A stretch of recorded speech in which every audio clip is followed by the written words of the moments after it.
tak sempat terhenti seperti jarum jam dinding yang tidak berfungsi.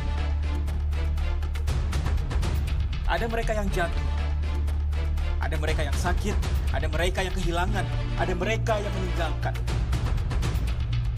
Tidak satu, tidak dua, mereka pergi bergerombol dalam gelombang bernama kematian. Pandemi akan pergi seperti kabut yang hilang sebelum fajar. Asal kalian tidak membawa ego, bergerombol di sana-sini, berhahaha mengabaikan yang diatur. Sungguh elok jika kalian peduli atas nama kemanusiaan. Pakai masker, harga mati. Gak pakai masker, bisa mati.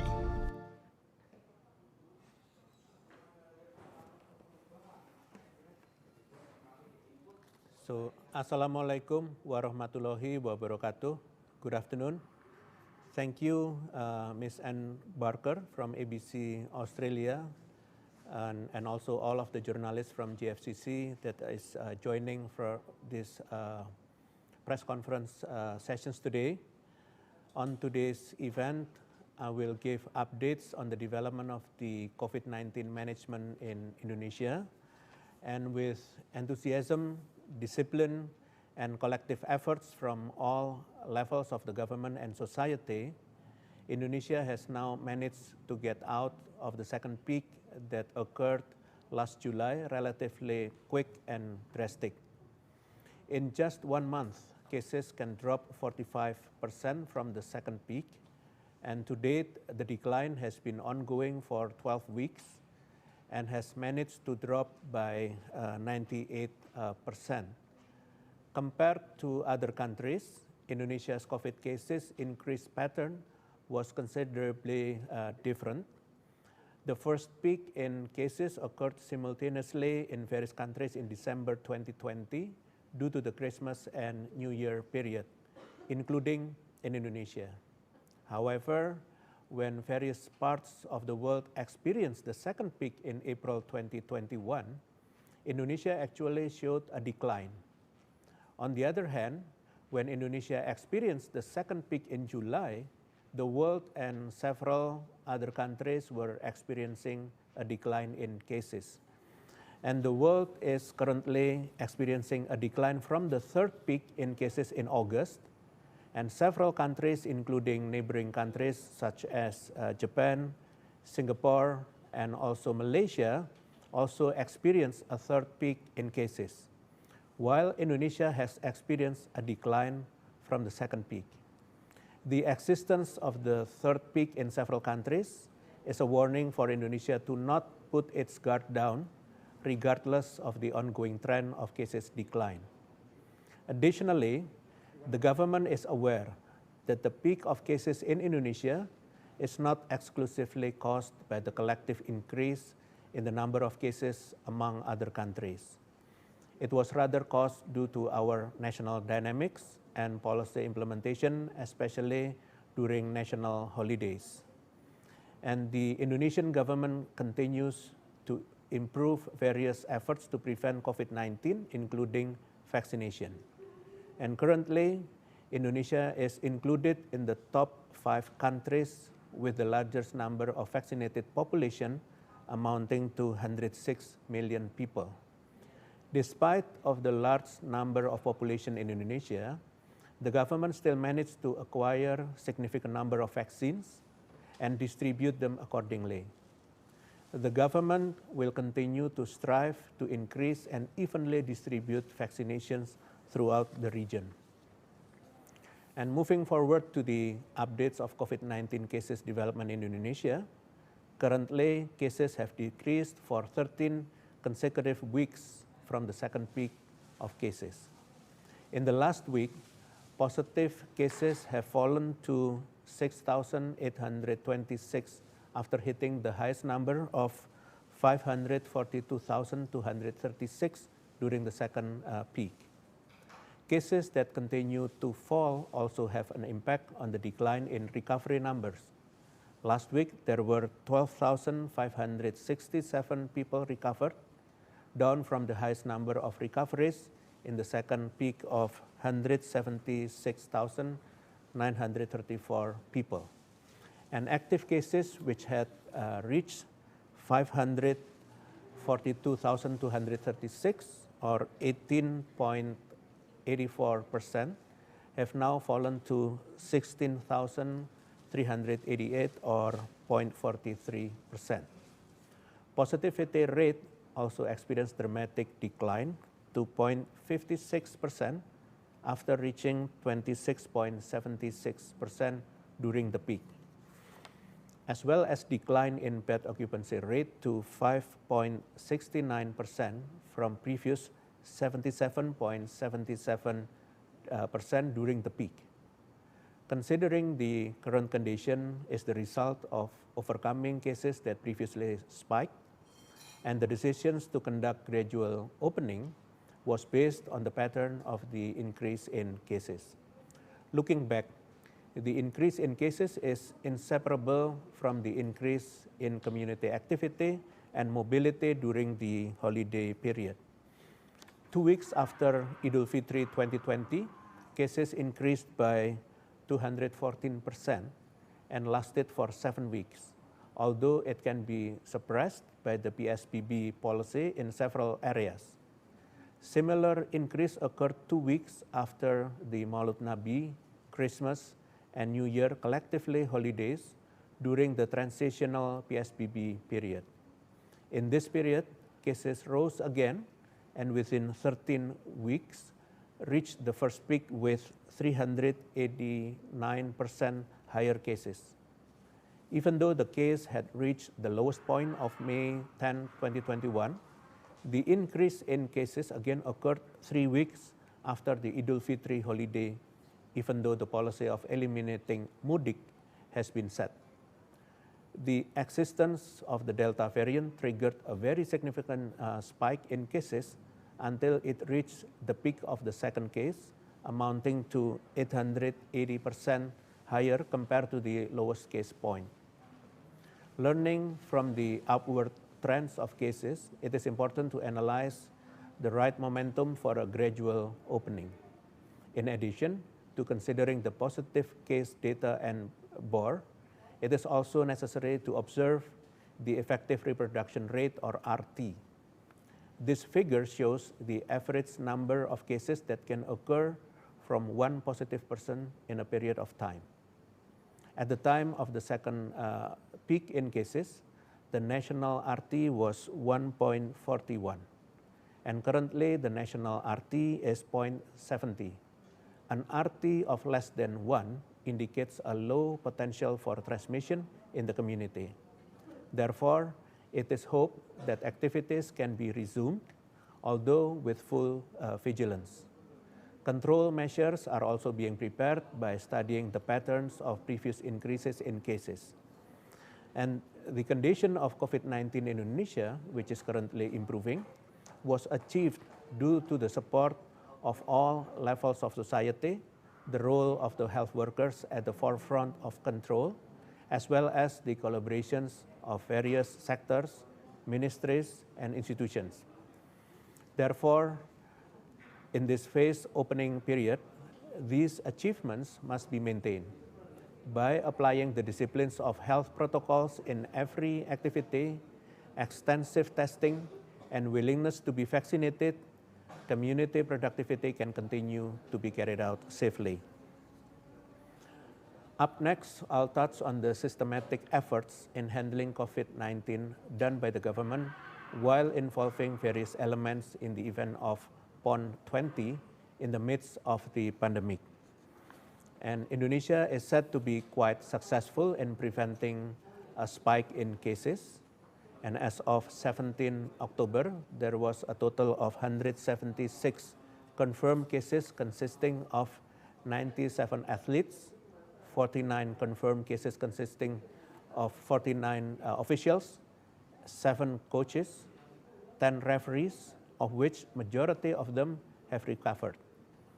Others confirmed cases came from media personnel, committee, judges, and security with a positivity rate of 1 8.13%. And currently, more than 60% have been quarantined for 5 days, and the rest will be monitored, especially those who are quarantined in the area. In addition, Indonesia is nationally able to maintain its COVID-19 control performance, which has been proven to be the country with the highest recovery index score in Southeast Asia, even in an atmosphere of gradual opening of the socio-economic sector. This assessment is reviewed from the aspect of case control management by a coordination meeting with the ranks of the local government to ensure the readiness and commitment of the local government to hold a big event with the implementations of the strict health protocols. Furthermore, the formations of the 3M health protocols task force during the series of events took place as the party chosen to oversee health protocol compliance during the main event. Then continued monitoring of the technical readiness of the health protocols by assistance team from the Central COVID-19 Task Force, which was deployed directly to the regions. This is done to provide guidance for regional parties, especially the readiness to implement health protocols, starting from the adequacy of masks, hand washing facilities, as well as the ability of the PON 20 Healthcare Special Task Force. And during the event, we did monitoring and evaluate compliance with health protocols. In its implementations, various violations found in the field become meaningful inputs, especially the efforts to monitor and discipline the behavior of participants during the event. And monitoring of positive cases in the implementations area with data recorded by the health office and routine surveillance, especially for event participants. Furthermore, if a positive case appears, immediate action is taken to handle the positive case through the alertness of referral for isolations or treatment, contact tracing, and epidemiological investigations to find out the source of the pattern of spread. So far, the Ministry of Health reports that the emergence of positive cases is due to interactions between participants in the room and when eating together, or lax health protocols when watching matches and excessive celebrations. And finally, monitoring participants who have completed their activities in the middle of the event, which they return home. As regulated in the second addendum to the SE Satgas number 17 of 2021, the PON 20 contingent is required to retest after arriving in the area of origin and quarantine for 5 days at the expense of the task force or the local government, with the additions that if the first result is negative, then on the 4th day, quarantine is required to carry out a repeat PCR test. If a positive result is found in one of the test results, the contingent must undergo isolations or treatment at the nearest COVID-19 referral hospitals. And post-event, evaluating the implementations of major activities policy, for example, the mandatory implementations of routine PCR prior to the match and departure, the obligations to provide special quarantine facilities for close contacts, and evaluations of accommodation density and behavior outside the main event. From our experience during the PON 20, we can learn that careful planning is the most crucial thing in organizing a big event in the midst of the COVID-19 storm. In addition, the evaluation conducted after the PON 20 can be utilized as a basis for preparing for future events. The results of these evaluations can be used not limited to organizing sporting events, but other events that involve many people to ensure that these activities can run smoothly and safely despite of COVID-19. And next, recently the government of Indonesia has also updated its international traveling policy, and based on the SE Satgas number 20 of 2021 or circular letter number 20 of 2021 and SK Kasatgas number 15 of 2021 or decree of the Kasatgas number 15 of 2021, concerning international travel during the COVID-19 pandemic period, which began to be implemented today. There are several changes and additional arrangements, including the first is quarantine duration is 5 times 24 hours after performing the first RT-PCR retest on the first day of arrival. And then the previous addition of the quarantine durations to 8 days in last July was based on the increasing number of cases. The recent decisions to decrease the number of quarantine duration was done based on the current state of COVID-19 cases in Indonesia that is relatively under control. And second is the confirming the time for the second RT-PCR retest, which is on the 4th day of quarantine as determinations of the completion of the quarantine times. And the third is the arrangement for foreigners with the purpose of traveling include centralized airport entry points in Bali province and Riau Islands, and then adding travel administrative prerequisites other than a vaccine certificate and negative PCR results, namely a short visit visa or other entry permit, proof of ownership of health insurance with a minimum coverage of $100,000 US, which includes financing for handling COVID-19, and proof of booking confirmation and payment for accommodations while staying in Indonesia. And then in addition, based on the latest decree of the Minister of Law and Human Rights, that is in the context of national recovery, currently granting of visas is permitted for travelers for tourism purposes and filmmaking, including for commercial purposes and for the purpose of attending education. In addition, as stipulated in the decree of Kasatgas number 15 of 2021, that 19 countries of origin for travelers who may enter Indonesia are Saudi Arabia, United Arab Emirates, New Zealand, Kuwait, Bahrain, Qatar, China, India, Japan, South Korea, Liechtenstein, Italy, France, Portugal, Spain, Sweden, Poland, Hungary, and Norway. And the decisions to shorten the quarantine durations and expand the criteria for foreigners entering Indonesia was made to increase economic growth in line with the case control efforts that have been carried out. And these decisions resulted from careful considerations of various experts and practitioners in the relevant sectors. For this reason, efforts to mitigate the risk of transmission as much as possible by updating the policy to reduce the durations of quarantine from 8 to 5 days will be effective in suppressing cases if the 6 steps are taken. First is the international travelers are required to undergo quarantine. Second is the international travelers are required to apply health protocols during the quarantine period. The third is the local government provides a reference list of quarantine facilities. The fourth is the government provides accurate diagnostic test tools. And then the fifth is the government is stepping up efforts to trace close contacts. And the sixth is local governments ensure the vaccination coverage is met. Lastly, I would like to invite all parties, both field officers and travelers, to comply with the existing rules. In principle, we are able to gradually be active in activities like before the pandemic, as long as we can achieve high collective health protocol compliance.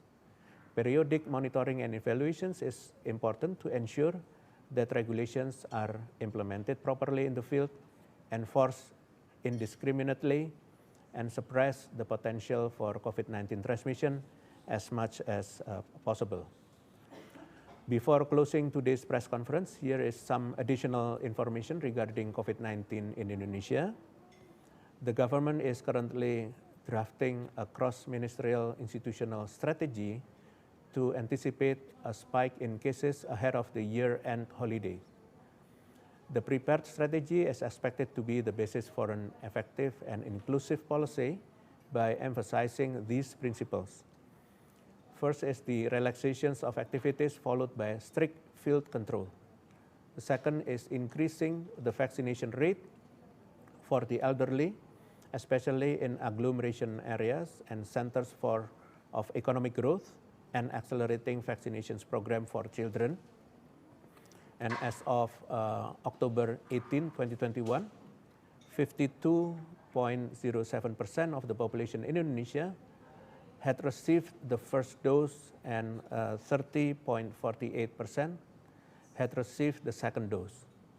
Specifically, for the elderly population, 35.52% of them have received the first dose, and 22.41% have received the second dose. While the development of the vaccine for children aged 12 to 17 years is 14.57% of them have received the first dose, and 10.99% have received the second dose of vaccination. Layered screening of international travelers and supervisions of activities and educations of the community by the local government regarding health protocols.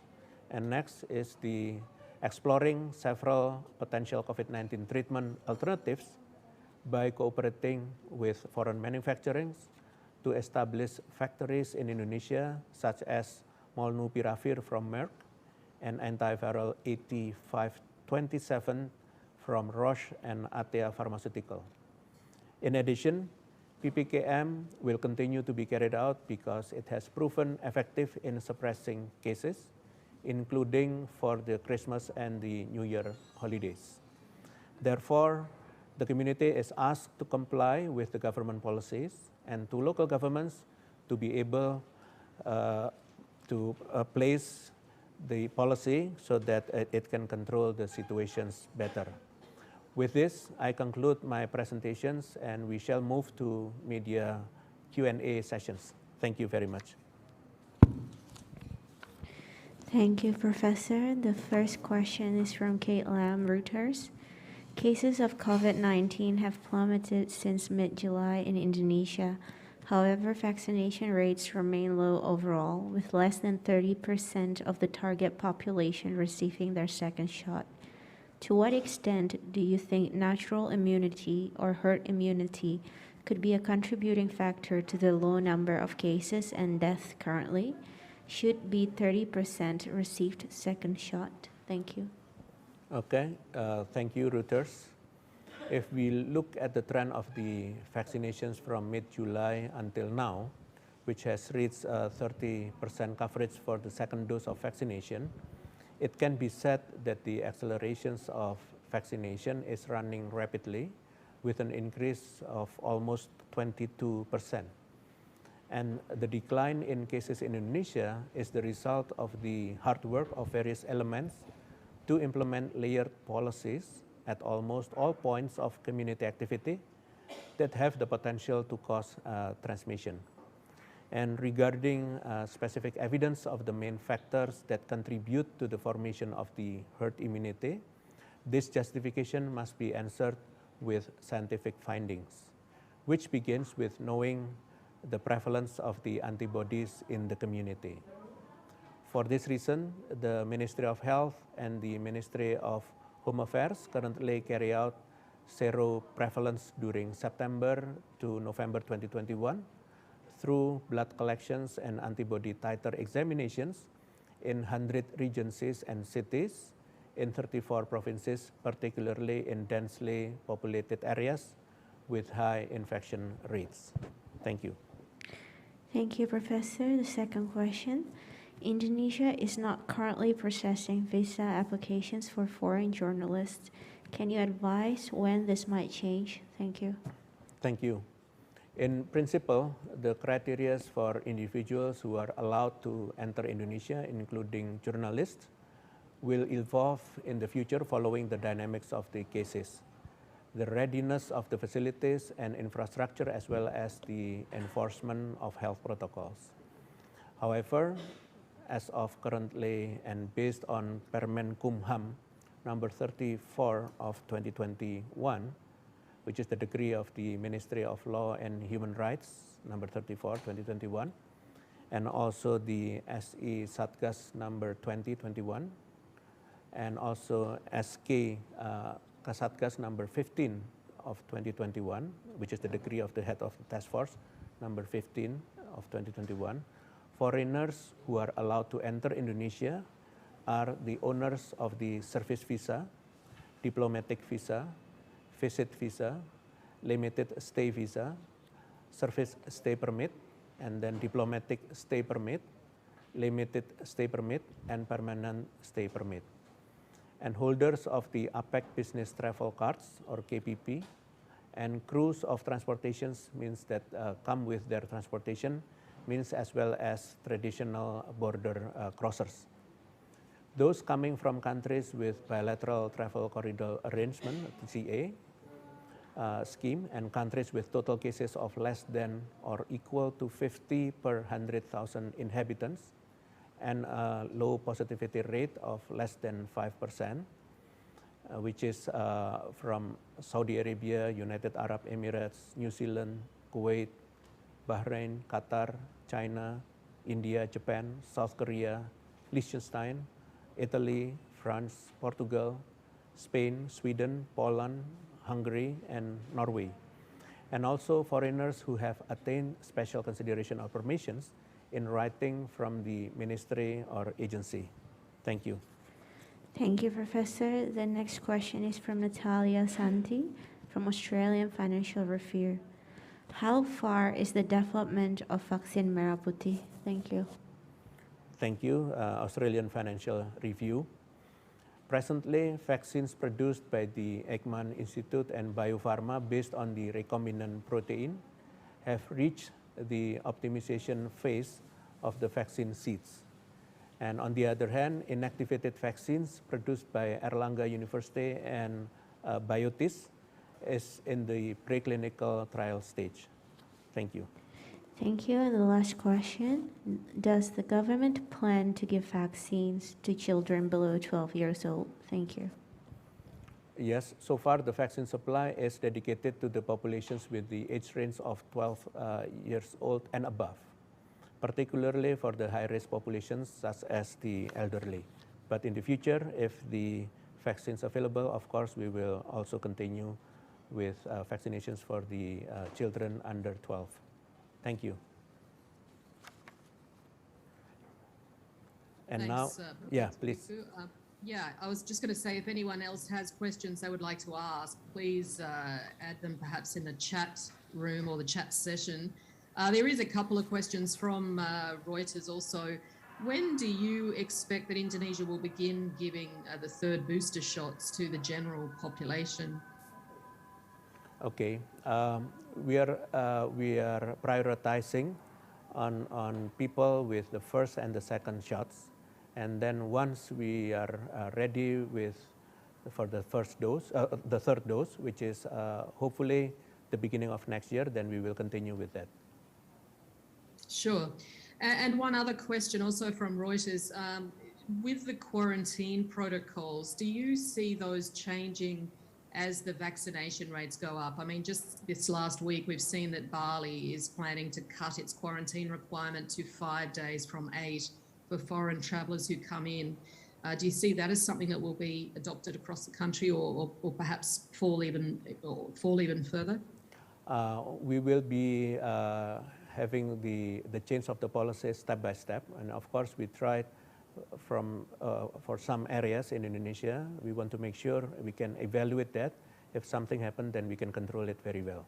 So that's why we go step by step and not going from the whole Indonesia. Thank you. Sure. So I think we have a question now from Ismi at Nikkei. What are the main factors that contribute to the current low confirmed cases, and how will it be maintained until the holiday season at the end of the year? Yes, thank you, Nikkei. So basically, as I mentioned, that we have tiered policies where we restrict or limit the international travelers and also domestic travelings as well, and also restrictions of the activities in different areas based on the level. And we will use this policy, continue over the Christmas and also New Year's to make sure that if there are some increase in cases, we are aware of and we can control directly. So that's why the PPKM still in effect. Thank you. Okay. Question from Ian Cameron. Children under 12 cannot travel domestically at the moment. Is this likely to change before the upcoming Christmas holiday season?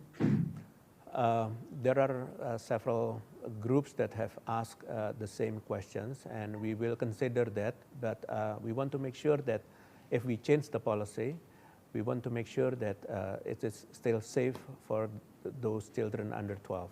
Of course, we are just starting to open that for some public facilities, but not yet for the traveling. But hopefully, before that, we can open that.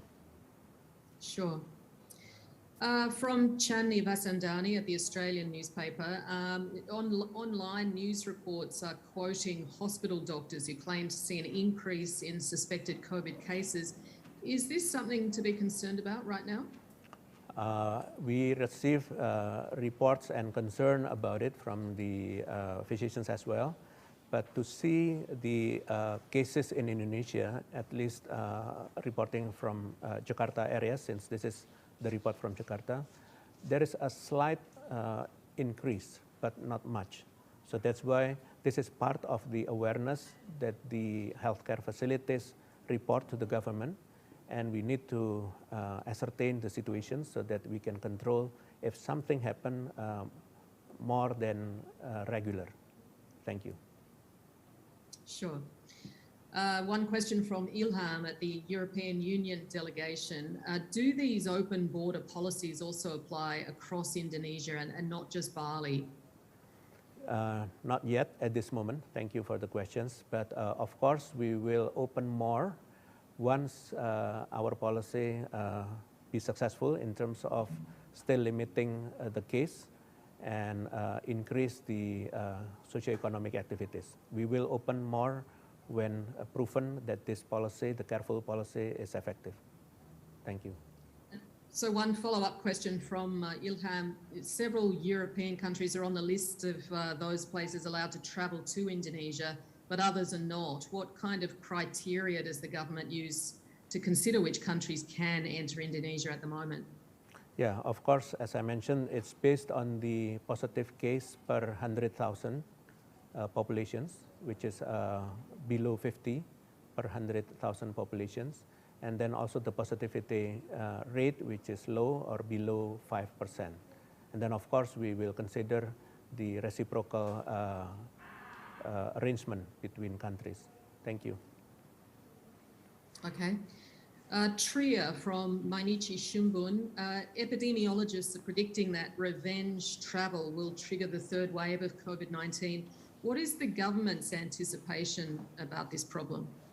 As I mentioned earlier, that with the PPKM policy that's still in effect, we will use the PPKM policy and leveling policies to make sure that there will not be increase of cases. If there is an increase in cases, the level will be changed, and we will consider to restrict more activities on those areas where the leveling is increased.